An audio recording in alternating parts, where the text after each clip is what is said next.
I am always glad to be able to have this conversation because it is so necessary. And I wanted to thank you again for the meeting in which we sat around this table with the Housing Authority and had the opportunity to hear directly from them about where they are and some things that they're hoping to do in the future.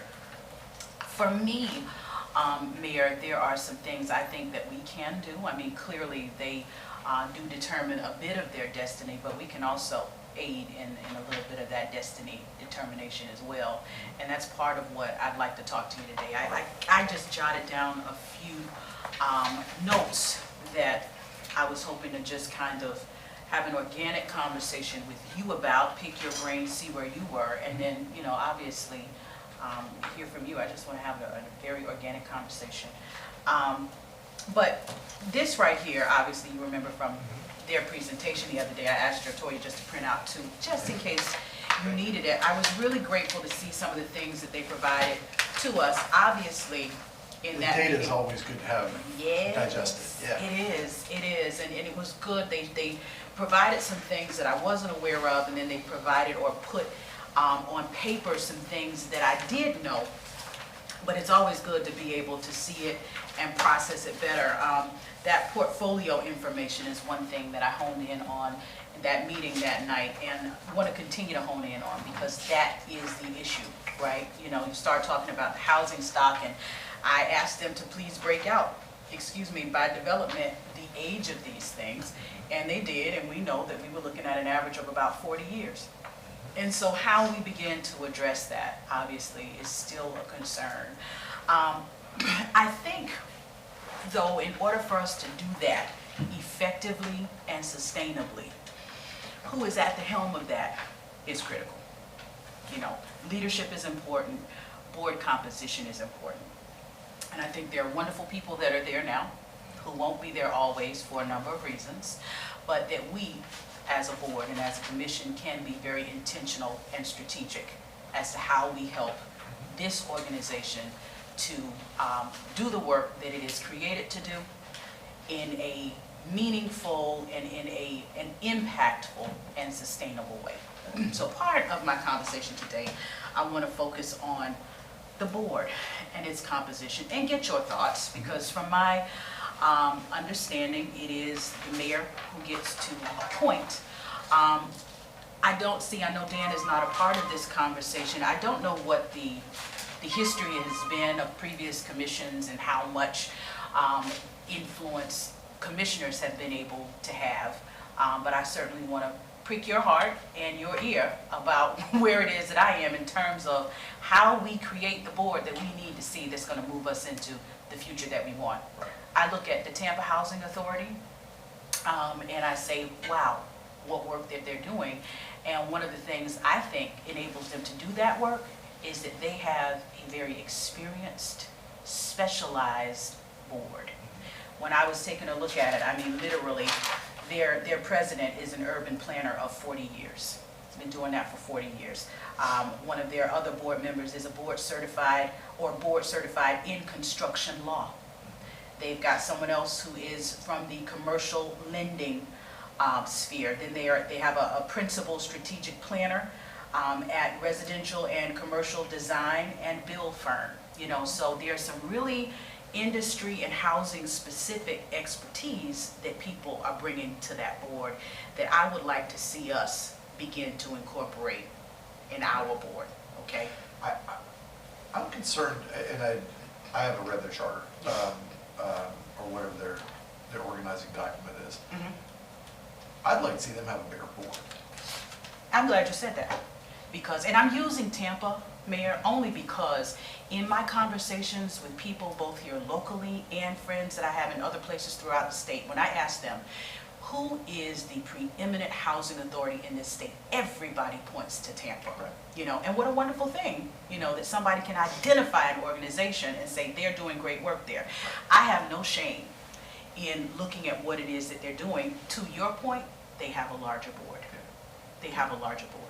And so I think, you know, to your point, it is definitely worth examining what it would take to expand the board so that we can also expand the opportunity and expertise you know, I. Right, there's nothing wrong, I mean, these are all wonderful people, but they need are. more breadth. They need more breadth. They need more breadth. And as I look at this board, they have 1, 2, 3, 4, 5, 6, 7. They have a board of 7, okay? But like I said, every last one of those people is doing something that is industry specific in the housing sphere. That they're able to kind of guide their organization and provide a level of support for them to do the work that they've been doing. We have 5. And so to the extent of adding 2, you know, adding that power and that push, I think it's definitely worth exploring. So that's a change in the charter, is that what I'm hearing? Probably. Mm-hmm. So, I mean, if they could add a spot for a lender or someone in housing finance, and a spot for a housing or real estate attorney, I think that would be a big step. Because what you have here is 5 realtors. And that's quite clear, yeah. I think too, somebody who's in planning. Well, Ralph Hilliard was... He was in our planning department, I do remember that. Yeah, Ralph was, and thank you for illuminating that. He's just getting there, I guess is why my mind, you know, probably I overlooked him. But yeah, Ralph does bring that, and I'm looking forward to more and more expertise in that regard. But I do, the lending piece, the attorney piece, I think are 2 critical things. And maybe there are even, you know, other things that we can explore, Sure. you know, but I thank you for that. To that tune, I'd like to move forward with consulting the attorney to figure out how we actually, you know, do that. He can take a look at the charter and see, you know, what it would take to move us forward on that, because I'm really, I'm anxious.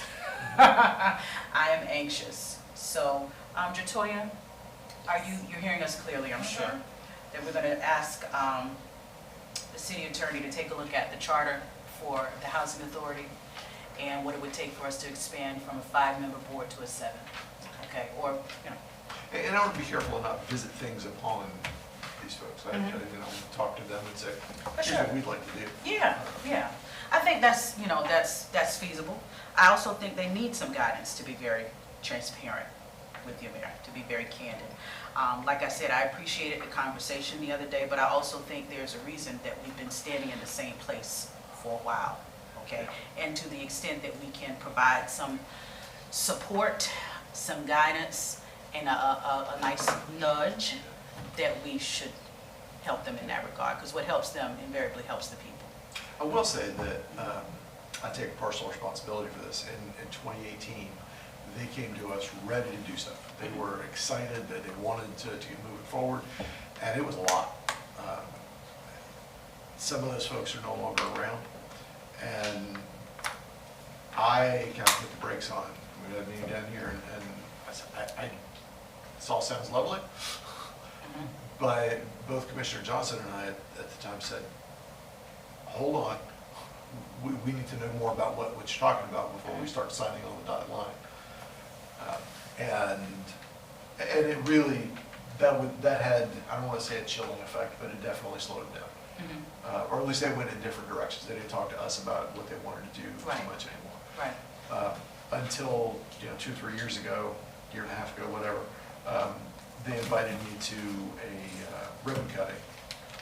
And I saw what they were doing. I said, this is really good. Let's talk about what we can do bigger. At which point they said, well, remember when we came and told you all the stuff we wanted to do, and you said, hold on, we need an audit, we need all this stuff. But I did need all that. Yeah. I wanted to know what was that. Yeah, and I think that, to one of the points that I plan to make a little bit later in the conversation, a regular checkup, if you will, is something that we ought to get. Right now, and I don't know what they were coming to you, asking you for back in 2017, because clearly that predates me, but, we're looking at potentially making some decent investments. And if we're going to do that, then in my mind, we certainly need to be requiring these regular checkups, and, this information is provided so we can see, what we're investing in and how impactful it is. But no, I totally understand that. I can appreciate that, and I'm glad that you did that. I think that's important. I just didn't have a comfort level at the time. I understand. And I'm still not real clear what they were asking us for, but they wanted it now. They wanted it to Right, happen. right. And I appreciated that, but it There wasn't enough information. We needed clarity, for sure.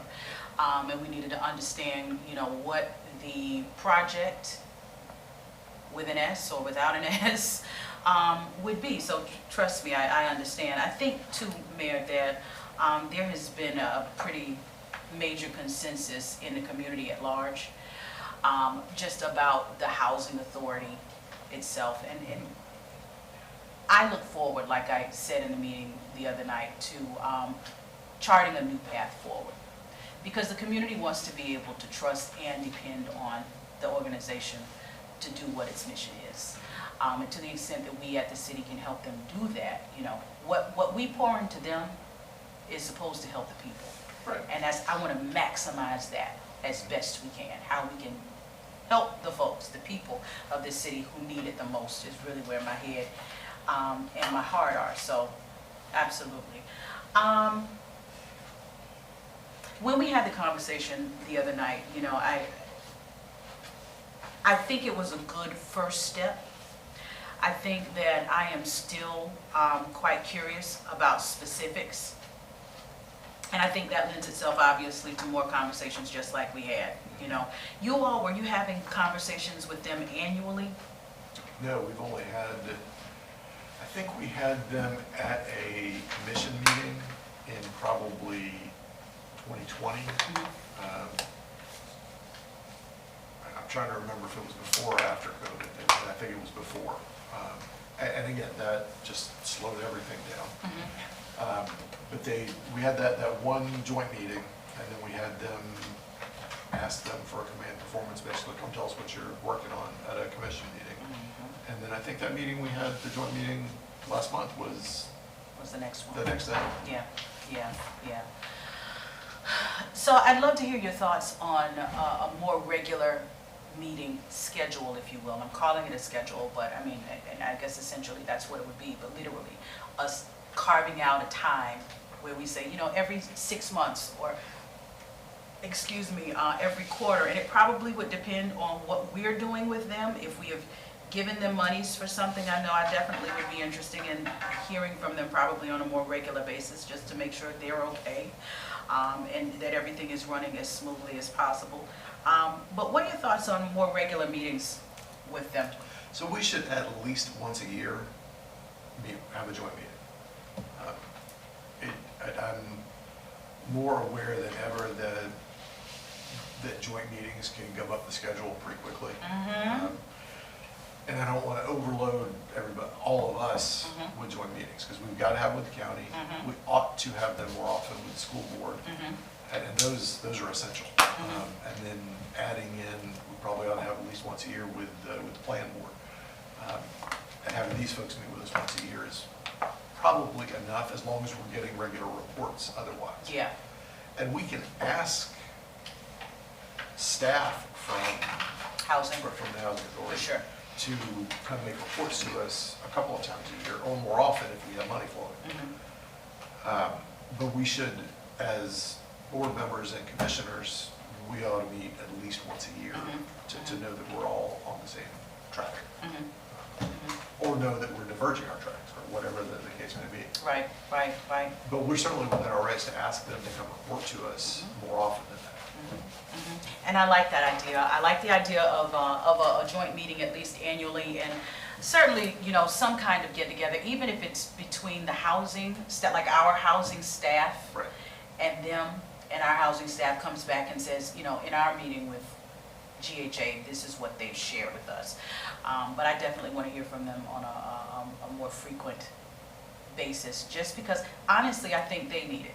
I think we need it, but I think it also would be helpful to them to have a two-way line of communication, so that they know what our sentiments and our thoughts are, and what our intentions are with regards to whatever type of support we may or may not provide. So, Yes, positive. So an annual meeting and regular meetings between staffs. And then I don't think it hurts for us to ask them mid-year for their staff, whoever their liaison is, and maybe the board chair to come talk to us on the agenda at a commission meeting. yeah. Can I tell you one of the things that's really, really important to me, Mayor Ward, is outcomes. You'll hear me say that a lot because at the end of the day, housing, where it is, its access to resources and amenities creates outcomes and shapes the futures of the people who live in that particular environment. And so them giving us information, but specifically data and numbers, is something that's going to be really important for me as we move forward. And I'm sure I articulated that in that meeting a couple of months ago, but I need to circle back with them and ask them for that data. They said that they do collect some. Right. I will probably, I'm not here to put any quote unquote pressure on people, but because there's so much at stake. Because we understand that we're dealing with issues of gun violence and a number of other things, that data that they provide us can be used in a myriad ways. But namely, to make sure that we're improving the quality of life of the residents in those particular communities is really what I want to see. I want to see if our investments are helping to reduce recidivism. I want to see if our investments are helping individuals go to school, or if we're doing after-school programs or preschool programs in these different communities, on-the-job training, these things that they're saying that they're doing now, what is the difference that it is making? And that's the thing that I would like to see at one of our next meetings, because we got a very high-level kind of general overview, good overview at the initial one, but getting a little more granular is something that is important to me, especially when you start asking us for dollars. If they're running a preschool program, are the children in that preschool program performing better at school There you go. than the kids who are not in that preschool program? There you go. I don't want to use, I will use the term longitudinal data, but I'm using it incorrectly because we're only going to have a few years of data, but something to draw the line through and tell the story of how effective our programs X, Y, and Z. Absolutely. Is it working? Absolutely. Does it show something positive? Yeah. And if not, do we have a reason why it's not? Yeah. Because sometimes a great program just takes 3, 4, 5 years to develop. For sure. For sure. It becomes the story of who we are as a city, of who they are as an organization. It becomes something that the residents can be proud of. It becomes the way that we can track our own progress and know what we need to do to make these communities all that they can be. Right. That's really, really important. So I love anecdotes because they're a great way to tell the story, but it's really easy to just lean on anecdotes and say, well, we did, this person had this great success story, and I want to know about those success stories, but I also want to know how that overlays onto the actual data. I need the numbers. Yeah. Absolutely, absolutely. For me, the anecdotes are nice and I listen, but what I really want are the numbers, because at the end of the day, that's what matters. That's what, how many lives are we changing? Too many of our programs are built on anecdotes over the years, and we can say, well, this program, this is working because this person had great success in life because they were part of this program. And I'm glad that person did. Yeah. But is that person an outlier? That's right. Now let me ask you this, because one of the things that kind of concerns me is when you start asking for something like this, or requiring even, and I think we should make it a requirement, that staffing or human resources become a problem. The ability and the capacity to actually give us this information at the level at which we're requiring it. I get it. I have had a few people relatively recently call me and tell me that they're leaving various places within the housing authority for a number of reasons, okay? But this piece and how they do this is something that I think is, first of all, so urgent and so important that perhaps they need to find a way to have a dedicated person to do this, If we're talking about providing money, you need to provide data about what you're doing, okay? Just like any grant that you get, you have to provide deliverables and you have to show us or show the grant maker what you have done. You need to show the city of Gainesville how our monies are effectively meeting the needs of the residents of these communities. But I think too, we can determine what those markers are, and that we should. So I'm writing data down here again and underlining it again, with the hopes that we will be able to require of them this, and maybe it is an annual snapshot. Maybe it is, I don't know right now what it is, Mayor, but I do know that it is going to be helpful for me as a District 1 Commissioner. It is going to be helpful for us as a City Commission trying to move our city forward in an equitable way to have these numbers. One of my concerns is always that the majority of these neighborhoods, or communities rather, are in places where there's a dearth of resources. There is no grocery store, there is no hospital, there are failing schools, you see? And so when I get the data that helps to bear out what's happening in schools, what's happening with that healthcare, now that tells us how we as the policymakers need to move. We can come up here and, like you say, anecdotally think about things, but the numbers don't lie. And they also should help us to move with a sense of urgency and tell us exactly what we need to put where in order to address the needs. And some of the things that we're going to be able to learn with with the housing authority being responsible for the units that are in some of the new buildings, we're going to be able to see, do they have different outcomes for folks who live there than for folks who live out east? Absolutely. And to say we know would be guessing. Absolutely. We really don't know yet, but we'll learn pretty quickly. We'll learn pretty quickly. Within about 2 years or so, we'll see trends. You're right. You're absolutely right. And that is exciting to me, because all of that is data that we need to be gathering that will really inform us as to how we move as a commission. I really appreciate that. How do we get this from them?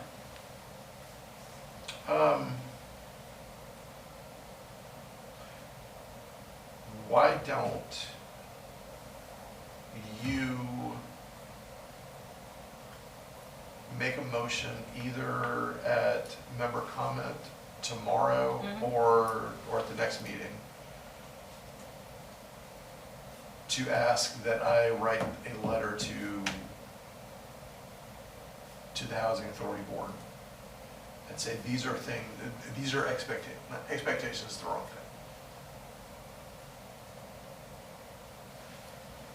thing. That we request these broad data markers, and that we work together on developing what that would be. Because again, I don't want them to perceive this as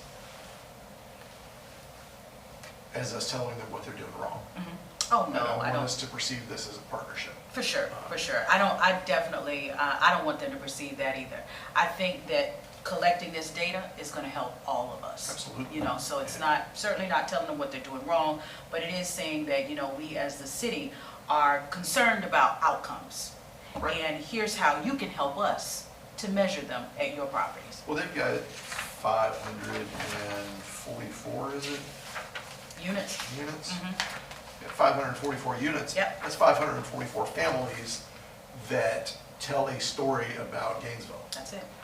And we need to know how that story is working, not guess at how it's working. Absolutely. But we can use their data then and overlay it with GPD data. We can talk to the school board and overlay it with their data, and we can actually know things. We can know things and we can move accordingly, because now are the kids going to school? What are the needs there?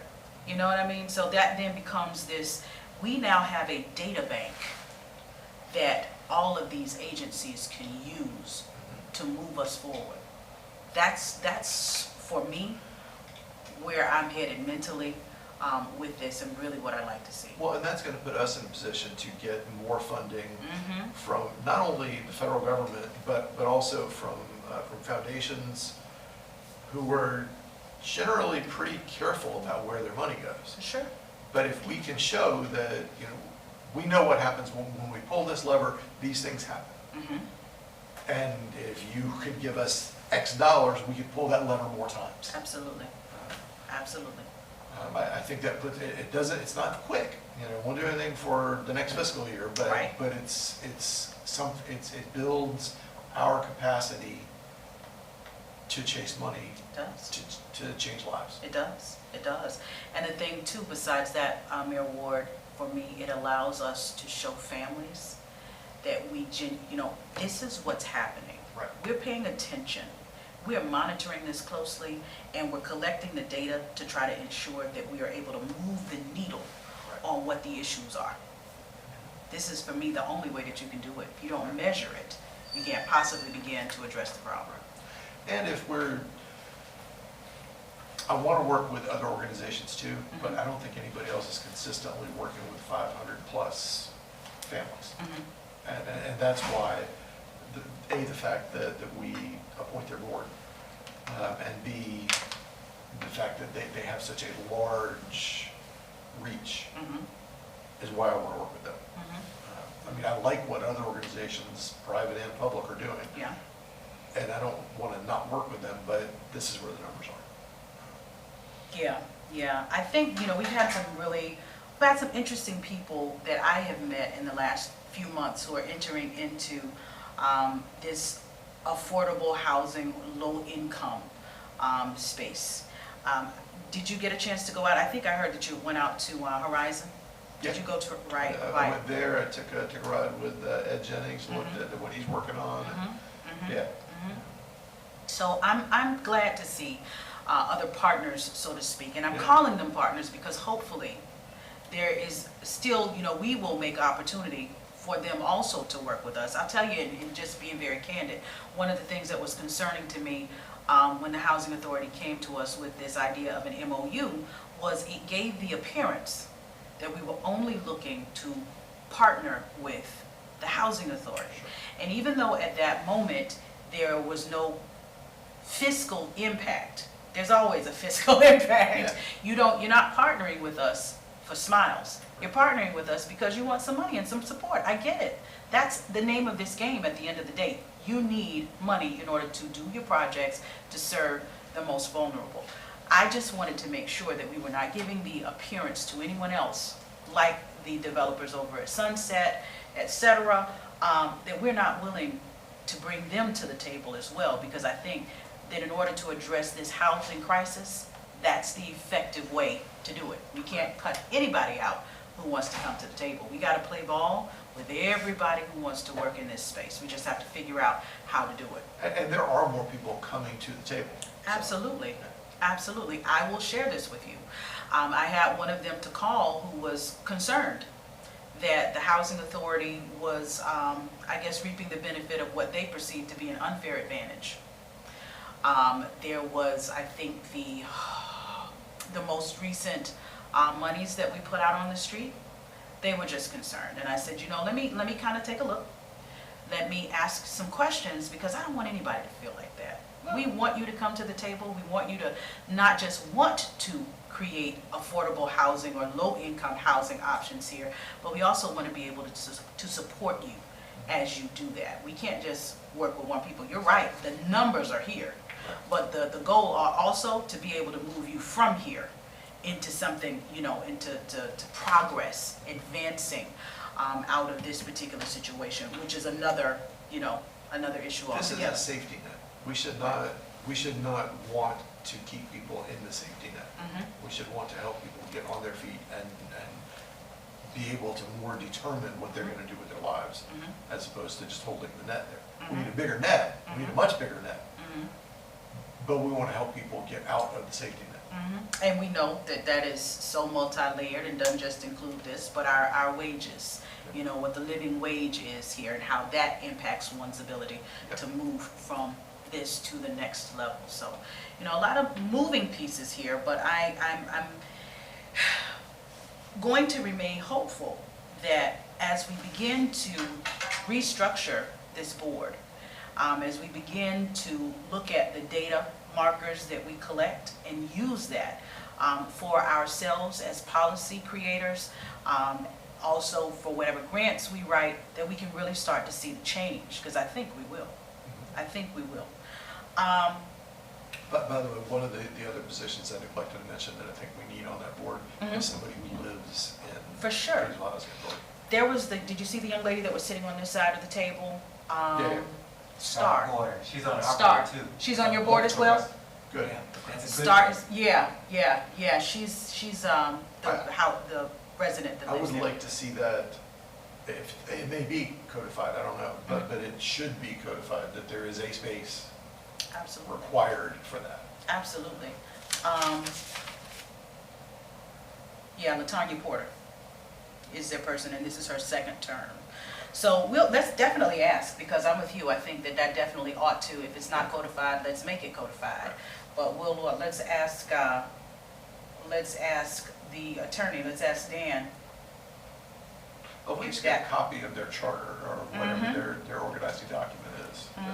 I'm sorry, there is a seat called resident. Oh, there is? Okay. It is, thank you very much. It's been long years when it was empty though. Okay, and that's part of the rule, that it has to be there, right, Colleen? Has to be, Okay. perfect, perfect. Do they have their, whatever the organizing document is on their website, or?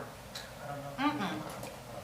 I don't think so, because I've been on that website 1,000 times, and I've not seen that. I mean, I'm sure it's relatively easy to Yeah. access, I just haven't read it. Yeah, yeah. Yeah, 1966, established by charter of the city of Gainesville. So I'm sure we can, like you said, find that. But, Yeah, it's funny, just looking at the list of their portfolio. mhm. For the most part, not exclusively, but for the most part, I just don't ever remember these places not existing Yeah, and not being, often not in a state of great repair. for sure, Um, yeah. And I'm not young anymore.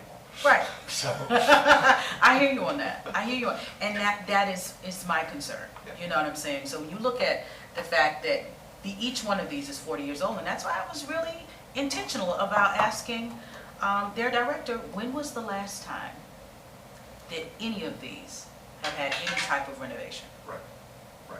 And so when you come back and you say, outside of, excuse me, because it's blanking on me now, but the brand new, the most recent, out on Lake Road, then my heart drops and my jaw drops.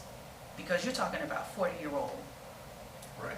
40-year-old complexes. And some of these, Oak Park is the most obvious one. Mhm. Oak Park could be an exciting place to live. Yeah, I mean, well, that's a absolutely. neat building, Yeah. and its location is wonderful. Dude, Mayor, you have so much opportunity in all of these.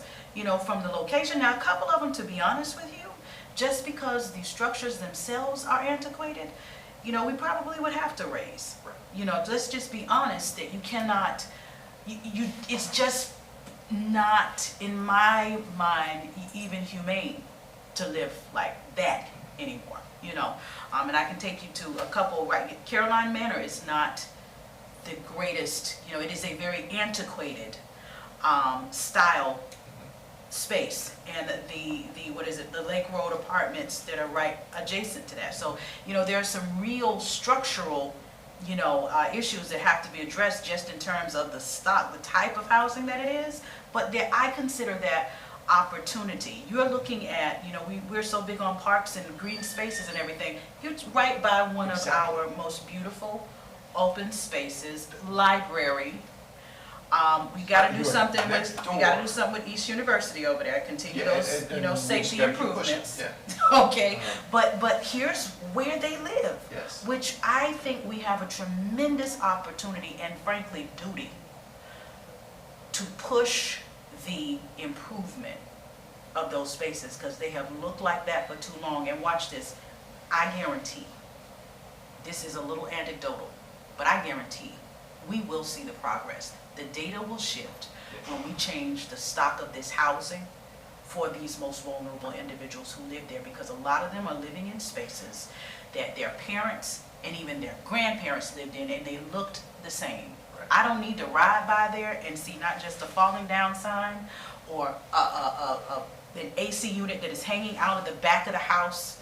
You see what I'm saying? Some of these things have a very psychological impact on the individuals that are living there. So if we want to improve the outcomes, some things we can do quickly, I believe. Whether it's simple as paint, Right, right. you know, fix the sign. Well, and if we can draw, I mean, there used to be, it's been a while, but there used to be wasn't a full-featured grocery, but there was a grocery, what is it, about the 2300 block, Mhm. the old Mead and Williams store there, Okay. which became a convenience store. Mhm. But that was there, it was right Yeah. down the block. Yeah. Again, there's a park, great park there, Mhm. with the only outdoor track in Gainesville. Yeah, There's a library, there's a library there. there's, A city recreation center. yeah, I mean, Mhm. it is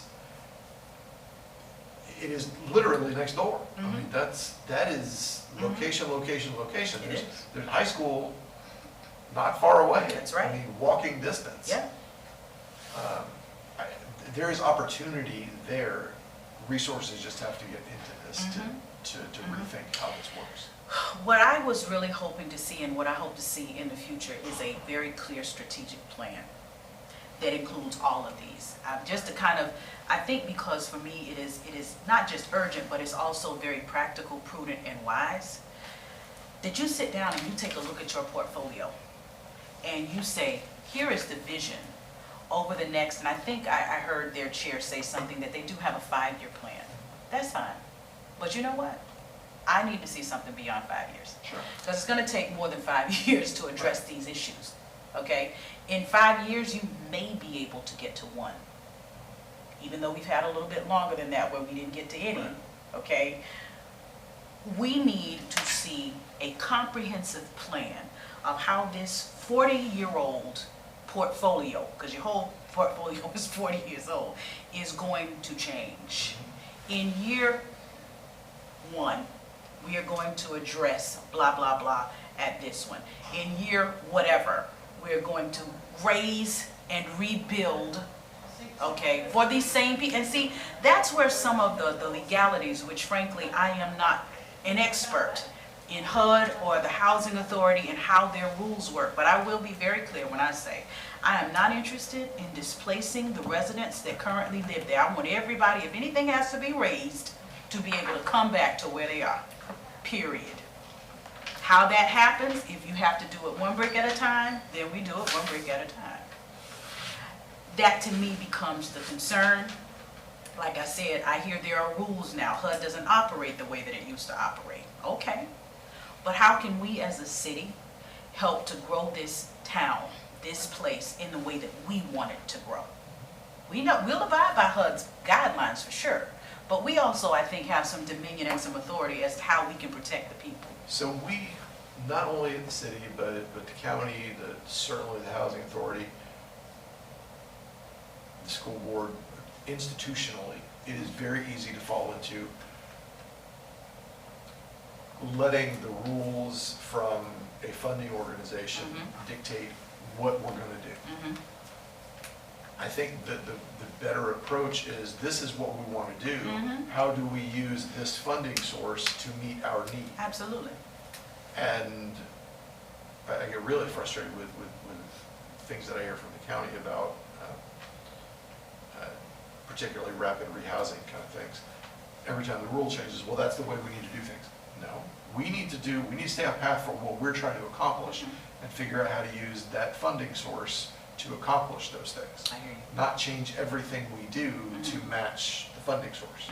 Because we should have multiple funding sources. We should have multiple funding sources, absolutely. Absolutely. I definitely agree with that. I wanted to say too, Mayor, to this point, that public safety and a clear understanding about what is happening in each of these complexes or communities is really, really important to me. I didn't ask for that at the last meeting because it was nothing that we got real information on. But we need that. Right. We needed to make the communities better. We needed, so for our data bank, so we know what to do. I think that there's a level of fear that exists in some communities. There are people, I don't want people to be afraid. I don't want them to be afraid to live here. I want them to know that you will be responded to. I want them to know that we have a zero tolerance for gun violence, and how that rolls out or plays out into where you get to live needs to be a part of the discussion. Because you cannot wreak havoc, take life, and continue to live in a place that I'm willing to support financially. Yeah. Now, that's just real. We know we have a problem that is proliferating, and I want to figure out ways that we can address that and that we can continue to keep our communities and make them even more safe, but also help people to understand we're not supporting that. Right. We are not supporting it. We are not overlooking that. Gainesville is going to be a safe place for everybody to live. So, public health, public safety, first of Yeah. all, I would like to see us erase the line between public health and public safety. Mhm. They're not separate things. Mhm. A healthy community is a safe community, and For vice sure. versa. And how we can use our dollars to, it's one thing to be on the front lines and saying, we'll make sure somebody comes out when you call 911. I don't want to get to 911. Right. You want I want to use our dollars to make sure that it is a safe place and a healthy place where the bad thing doesn't happen that causes you to call 911. Absolutely. And that's a long conversation and a Yes. multi-year change in the way that we point dollars. Yes, root causes, Yeah. how we are addressing the root causes of violence.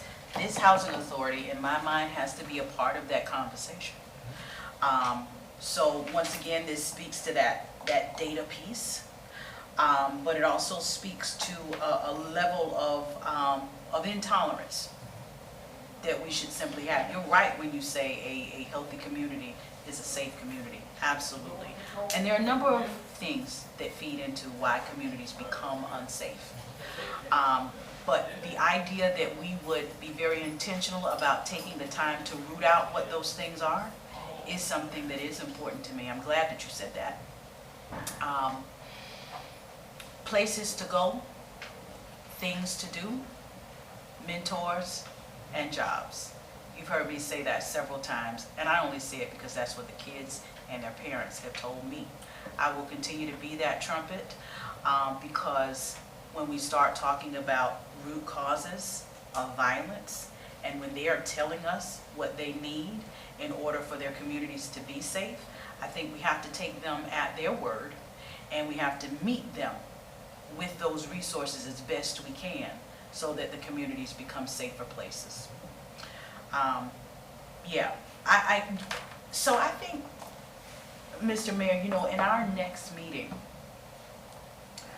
whenever that is, that we be really, really intentional, and hopefully you and I can have at least one more conversation where we sit down and where we plan out an agenda. And to be honest with you, we probably need more than it. We probably need a retreat with them where we literally sit, because we're talking about big items, that are going to require more conversations than just a single meeting, and also the opportunity for them to give us feedback, tell us what some of their barriers may be. Right. Because it's not lost on me that the things that we may begin to ask or even require of them, they may have some barriers or some obstacles. Yeah. Okay, and I want to be fair, but I also, I really want to set a very clear standard for what quality public housing and low-income housing is. When I lived in South Florida, there are some places in South Florida, Mr. Mayor, where you can't tell the low-income housing from other apartments, from market rate. I want to see that here. Right. I want to see that. I have friends in Alexandria, Virginia that I visited last year that they bought a condo in it's an older complex, but it's been renovated, it's good, it's probably 60, 70 years old. And about a third of the units are the local housing authority. You don't know which is which. That's right. I mean, you really don't know. Shouldn't. And they're not, they're clearly not million-dollar homes, but they're also not, barely getting by homes. Right.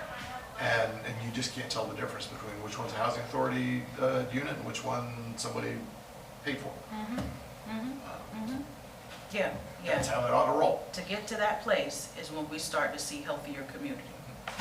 Another thing that I would like to see us do that would, I think, really help a couple of neighborhoods that are in dire straits is find a way to get GHA or somebody that we partner with, some kind of direct connection to invest in Pine Ridge and Phoenix. So they can start to, so we can have a direct impact on turning those communities around. Because I have worked for Yeah, 6 years now on trying to get something good to happen in Pine Ridge, and Yeah. it's really hard because we don't have any direct control. yeah. So those are private owners, correct? Yes. Individual private owners of Pine Ridge? Yes, now that has changed to some degree over the last year and a half, almost 2 years now, because that company out of Dallas bought a significant chunk of them and is remodeling, but they're also raising prices when they do that. The way both of those, both Pine Ridge and Phoenix, were developed was as individual owner condos. And they almost immediately, when they were built in the early 80s, ended up in the situation that they're in right now, which is the last place you go before you're homeless, basically. And all we can do as a city government right now, in the situation that they're in, is send the police and codes enforcement, try to offer some outside help. But if we had a direct connection to an ownership stake, we can make changes. You know, we can make it so that, well, a third of the units here are great places to live, how come the rest aren't? You know, and then the market starts to fix it. But having only outside pressure, I fear we're never going to turn the corner. Right. But if we get that inside pressure, that's a Yeah. different story. Yeah, yeah. I had heard a little bit about Pine Ridge and that it had been purchased. You said just a portion of it has been purchased? Yeah, I want to say, so the biggest owner, a couple of the biggest owners sold to Key Capital, or I think that's the name of the organization. And I had both fear and hope that it would improve, and fear that it would get more expensive. You know, Right. it improve physically at the expense of the people who had been For living sure, there. for sure, for sure. And I think a little of both has happened. But substantively, it's not a lot different than it was 6 years ago, if I'm being honest with myself. Yeah. I'd like to think that things have improved. And there are fewer people getting shot at Pine Ridge. So that's an improvement. But as long as there's anybody getting shot, it's not safe. And part of it is the way that it was constructed, and it just, everything about it was built in a way that was not optimal. Right. The whole area, because it's kind of just almost in the middle of Northwood, and all of Northwood was built on low ground that floods. Pine Ridge floods bad. Right. You know, all summer long, when it's raining a lot, you go through huge puddles to get into the community. It shares a fence with Walmart, but you have to walk 3/4 of a mile to get to Walmart. Yeah. Because Walmart's not going to open a gate. Right. So you got to go out, you got to walk through a convenience store parking lot to get to Walmart, and people, because of the way it's situated on 34th Street, people drive through that parking lot at 20 miles an hour. You don't, so you don't walk through it. Right. It's across the street, literally across the street from one of the best parks we have, and the senior center. But people can't use it because 34th Street's nearly impossible to cross. Right. Right. And we haven't been able to make the case yet to DOT that there should be a crosswalk there.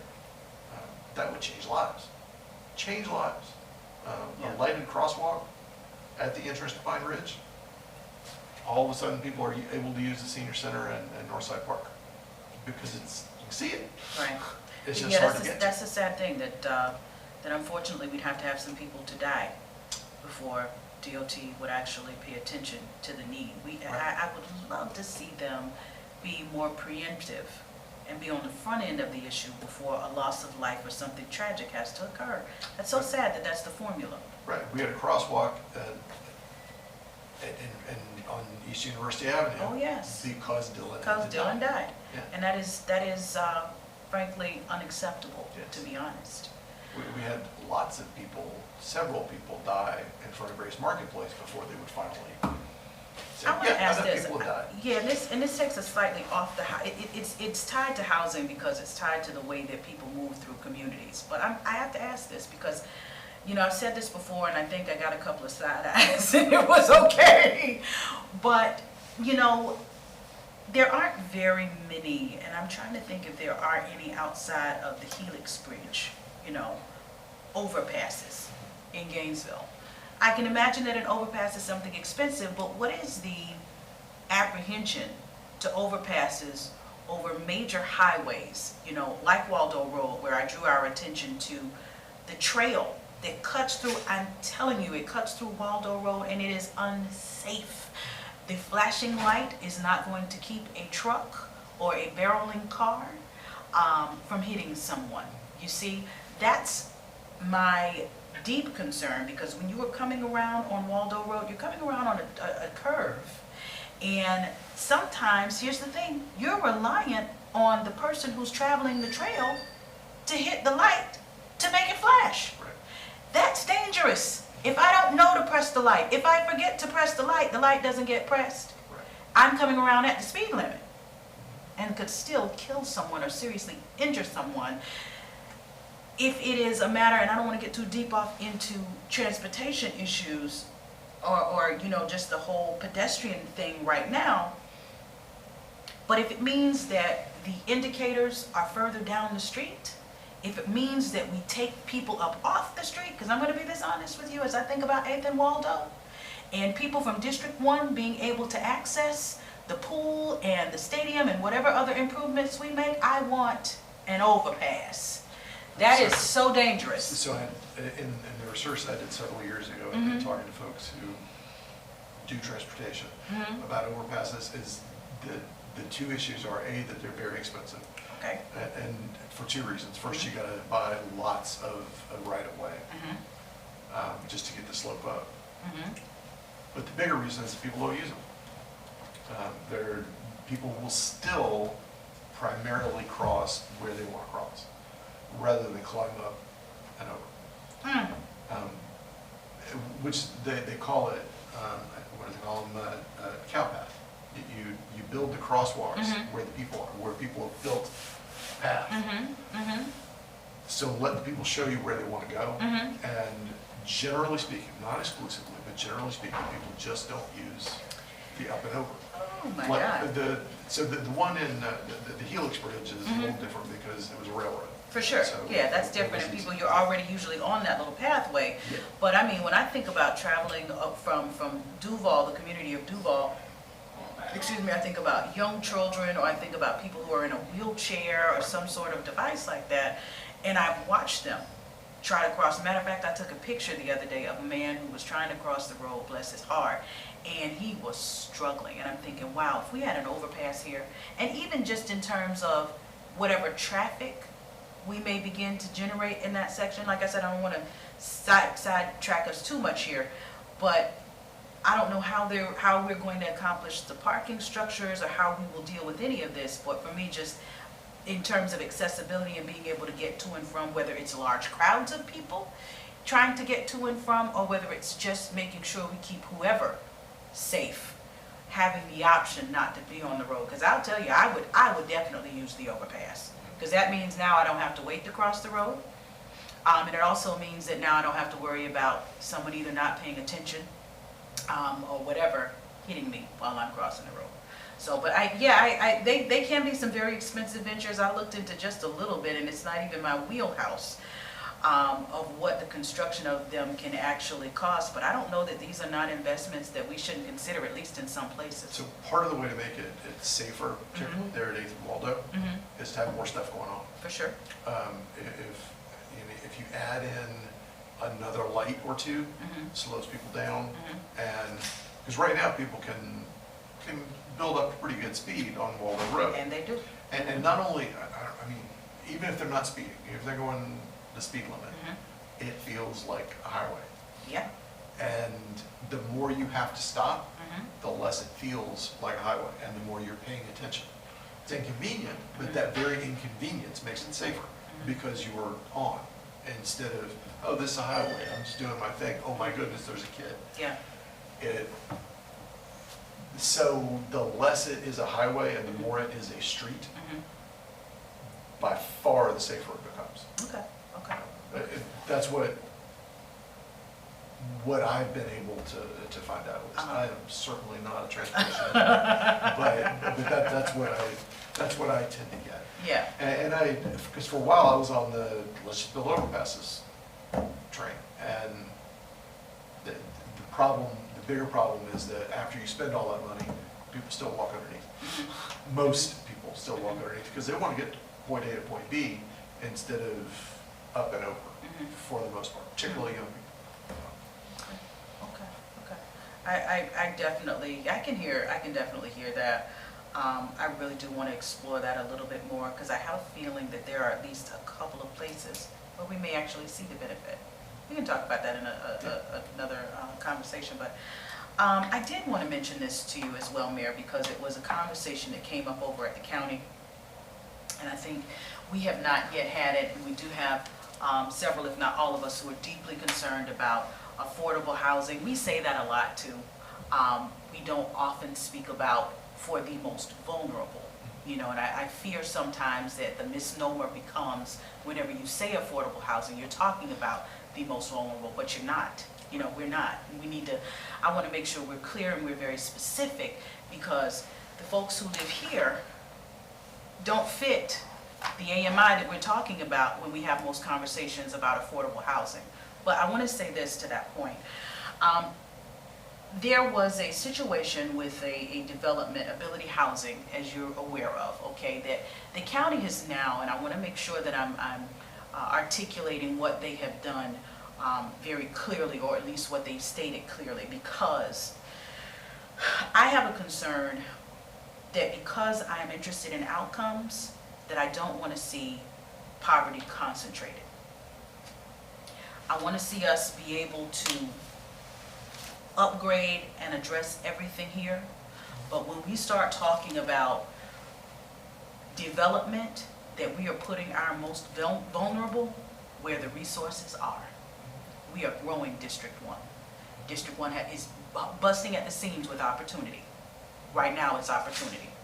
And as things start to happen, as we bring more resources there, from the grocery store to the clinic and expanded health care to improved schools, that we just be mindful that this population is really the vulnerable group that needs access to those things much more, because the transportation may not, or the ability to get them to the things that will cause them to thrive and not just survive is not as accessible as those who live in other parts of this town where they do have access to those resources.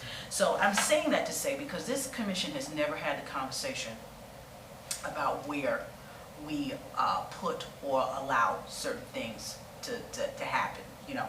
And I think it is very important. Once again, outcomes, the data has proven that when you put people where the resources are, that's when they thrive.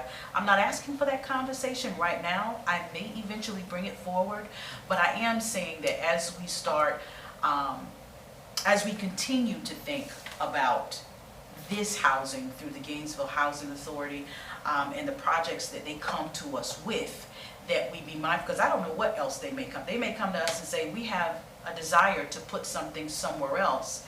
And what my response will be, let's make sure that whatever we're doing, we're putting it close to the resources. That will always be my point. District 1 is improving, but we still have a ways to go. And, you know, private developers are going to do what they're going to do, okay? But at the end of the day, particularly with this and things that we do have some purview over, I'd like to be able to say there is a method to our madness when we think about how our citizens have access to their needs, the basic needs: healthcare, food, transportation, education, etc. I want to make sure that we just are mindful about where we're putting things. because I don't want to concentrate poverty, and I want to make sure that we're giving everybody an opportunity to thrive in this city. So I agree completely. But back to the Pine Ridge conversation. Uh-huh. That is, it's just heartbreaking because it has access, Mhm. in theory. If you look at the map, it has access to everything. It's zoned for Talbot Elementary. Mhm. It shares a fence with Walmart. It's across the street from the senior center and Northside Park. Mhm. It ought to be great. But it is so the opposite of great. Mhm. Mhm. And there are a lot of reasons. I mean, there are other parts of Northwood that never thrived Mhm. quite like they ought to have thrived, Mhm. given how close they are to everything that we want people to have. Right. But there's just something about it that doesn't thrive. Across the street in some of those other apartments, and help me here because I'm only vaguely familiar with some of that area. I think there's some other apartment communities that are different in terms of the economics, but not too far off across the street. Am I? Yeah, Uh-huh. that's pretty accurate, Mhm. yeah. But they're different, though. They're built differently. Uh-huh.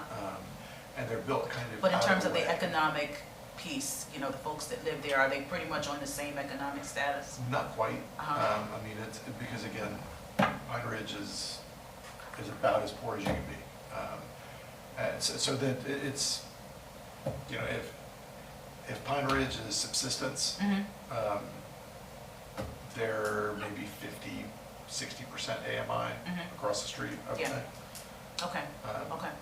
But there's a lot of workforce, you know, 120%, 140%, which is still a long way from market, Mhm. nearby Right. in single-family homes. Mhm. And by nearby, I mean next door. For sure, for sure. But it just, so. How many units are out there, Pine Ridge? Couple hundred. Mhm. I mean, overall, if you use a broad definition of Pine Ridge. Mhm. So, and I think too, that cuts to, you know, like, because I don't necessarily agree with the state's idea of what concentrated is, Oh, yeah, no, I you agree. know? Yeah. So, I mean, when you start talking about concentrations, you know, 200 people is a lot of people It is. to be living in poverty. Mhm. That to me is concentrated. Absolutely. So that would be why I would say I would be interested in putting anything very similar to that near Pine Ridge. No, but what I'm saying is as we permit other things, Yes. there are places where, you know, a couple hundred condo units thrive, Mhm. where it's great, Mhm. without being next door to shopping Mhm. and without being across the street from a park. But that one didn't. And it's been so hard to get that neighborhood Mhm.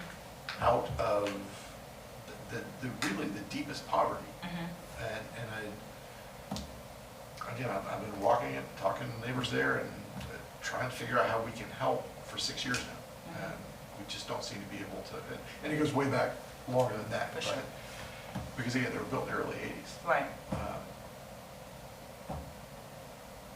So yeah, it's hard to know, you know, what's going to work. Yeah. Yeah. But I appreciate it. I do have to run here. Absolutely. But- Absolutely. And I appreciate this. Thank you for this conversation. I think I've gotten just about everything that was on my mind today out. I'm sorry, Khalid, did you want to say anything? The mayor has to go. Yes. I can stay a little bit I'm longer. glad you talked about the board composition. Yeah. And when you get in that conversation with them, I hope you can suggest that they want more professionalism on that affiliate organization. There's no housing management creation experience in that board, the one that sold the property and did that. Right, right. They ought to have people on that who are So have the- housing experience. I'm glad you brought that up. I wanted to mention that earlier. They've got, so there are 3 boards now. There's the Housing Authority Board, Mhm. which is the same people as the Gainesville, Florida Housing Corporation, side by side. And then there's the old version of that, that has that, it's sitting on that $8 million. Yes. And those board members, I haven't checked in the last few months, but they have traditionally refused to talk to these folks, and they have no obligation to do so. So they refuse to have the conversation, and of course they generally refuse to talk to the commission about it, even though they're people that we talk to all the time. And the thing that the Housing Authority Board has to guard against, and we all have to guard against, is allowing the new separate board from drifting off like that old separate board did. Yeah. Because that's when it becomes problematic. It does. I mean, and let me just say this, because I'm sorry, I have to go back to, I almost don't want to use the acronym. I know you got to go, Mayor. I'm going to make this quick. So, JLAC, okay? When they were expressing some concerns for one of our organizations, when they were talking about concerns for the Reichert House, talked about the spinoff of different nonprofits and boards, and their concern for the appearance of that, that there could be the opportunity to be moving money around and playing these sorts of shell games, okay? I'm not here to point any fingers, but what I'm suggesting is that in light of that, to the extent that the charter allows us to do so, maybe we say you cannot do that. The Gainesville Housing Authority is the Gainesville Housing Authority. Now, any other outside entities that desire to create a housing nonprofit, that's you, but it's not the Gainesville Housing Authority. You know, maybe we need to take a closer look at that, because I am uncomfortable, and frankly do not like a lot of what has come out of that situation. We've seen the damage and destruction that's been caused. We've seen the lack of trust now. And we've seen some of that spill over into the city from folks that just don't understand that technically it wasn't the city, okay? There were conversations that were had and processes that the city was involved in, okay? But ultimately, Gainesville. huh? But it's named Gainesville. It's named Gainesville. And so folks are like, you know, so we need to make sure we not only draw some very clear and distinct lines in the sand, but perhaps we say that's not amongst the things that's allowable. And we can always say, you know, if you allow yourself to be appointed to this other board, and that other board looks exactly like the Housing Authority Board, you won't be reappointed to the Housing Authority Board. I mean, that is something that is absolutely within our rights. It's not something we can say in policy probably, but it's certainly something we can act on. And I understand why they want to have a separate board. It can move more nimbly. It starts off with the best of intentions, but it can drift. Absolutely. And that drift, 10, 20, 30 years later, ends up with something that is unaccountable to anyone. And that's problematic. Yeah. That's problematic. All right, well, thank you for calling us. Thank I you, appreciate Mr. it. Mayor. A lot left to do. If you would, I mean, tomorrow may be too fast. I'll make the motion. I think tomorrow would be fine. Okay. Yeah, I definitely will do that. And I appreciate you. Thank you for that. I think that we'll be able to at least start moving forward to really getting that housing authority in the shape that it needs to be in to get some work done. Yeah, I mean, and something as simple as, you know, authorizing me to send a letter asking for them to work with us on developing data standards. Yeah, Something like for that. sure, for sure. Okay. Thank you very much. Thank you. I All appreciate right. it. All right. Have a good day. Y'all take care.